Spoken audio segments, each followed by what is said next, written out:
Hey hello അസ്സാം വലൈക്കും. എന്തൊക്കെയുണ്ട് ഗൈസ്? എല്ലാവർക്കും സുഖമല്ലേ? സുഖമാണെന്ന് വിശ്വസിക്കുന്നു. It is me and Shifa. Guys, ഇന്നുണ്ടല്ലോ ഒരു സ്പെഷ്യൽ ഡേ ആണ് കേട്ടോ. ഇന്ന് മെയ് 11. എൻ്റെ ഉമ്മച്ചിയുടെ ഇന്ന് ബർത്ത്ഡേ ആണ് ഗൈസ്. അപ്പോൾ ഞങ്ങൾ ഇന്ന് ഞാനും ഇത്തത്തെയും കൂടി എൻ്റെ ഉമ്മയ്ക്കുണ്ടല്ലോ കുഞ്ഞൊരു സർപ്രൈസ് ഗിഫ്റ്റ് കൊടുക്കാൻ പോവാണ് കേട്ടോ. അപ്പോൾ നമുക്ക് പോയി സർപ്രൈസ് ഗിഫ്റ്റ് കൊടുത്താലോ? ഉമ്മ അങ്ങോട്ട് പോയിട്ടുണ്ട്. പിന്നെ അവർക്ക് സംസാരിക്കുന്നത് കേൾക്കുമല്ലോ. ഫുൾ സർപ്രൈസാണ് കേട്ടോ. അപ്പോൾ ഞങ്ങൾ ഗിഫ്റ്റൊക്കെ ഇന്നലെ തന്നെ റെഡിയാക്കി. കൊടുക്കാനുള്ള ഗിഫ്റ്റൊക്കെ ഞങ്ങൾ തന്നെ റെഡിയാക്കി കേട്ടോ. പിന്നെ കേക്ക് ഞങ്ങൾ ഓർഡർ ചെയ്തിട്ടുണ്ട്. അപ്പോൾ ഇപ്പോൾ സമയത്രയും 8 മണിയായിട്ടോ. ഒരു 10-10:30 മണിയാകുമ്പോഴേക്ക് എത്തിക്കാമെന്ന് പറഞ്ഞിട്ടുണ്ട്.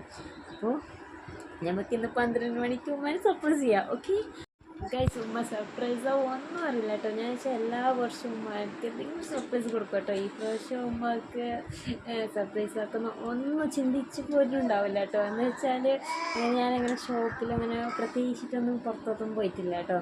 അപ്പോൾ ഞങ്ങൾ പുറത്ത് പോയിട്ടാകുമ്പോഴേക്ക് എൻ്റെ ഉമ്മക്ക് ഒരു സമ്മാനം വാങ്ങിച്ചുകൊണ്ട് വന്നതാണ്. ഞാനിപ്പോൾ പുറത്ത് പോയിട്ടാകുമ്പോഴേക്ക് ഇനി പ്രത്യേകിച്ചിട്ട് അങ്ങനെ ഒരു കാര്യത്തിന് ഞാൻ പുറത്തൊന്നും പോയിട്ടില്ല. അപ്പോൾ ഉമ്മ അങ്ങനെ സർപ്രൈസ് തരുമോ അങ്ങനെ എക്സ്പെക്റ്റേഷൻ ഒന്നും ഉണ്ടാവില്ല കേട്ടോ.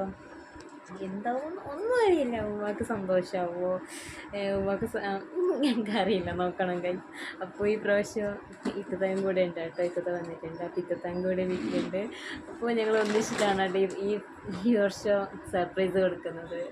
എനിക്ക് നല്ല എക്സൈറ്റ്മെൻറ്റ് ഉണ്ട് ഗൈസ്. എൻ്റെ ഉമ്മക്ക് ഇങ്ങനെ സന്തോഷമാവോ എനിക്കറിയില്ല, നോക്കണം ഗൈസ്, അങ്ങനെ നോക്കാം.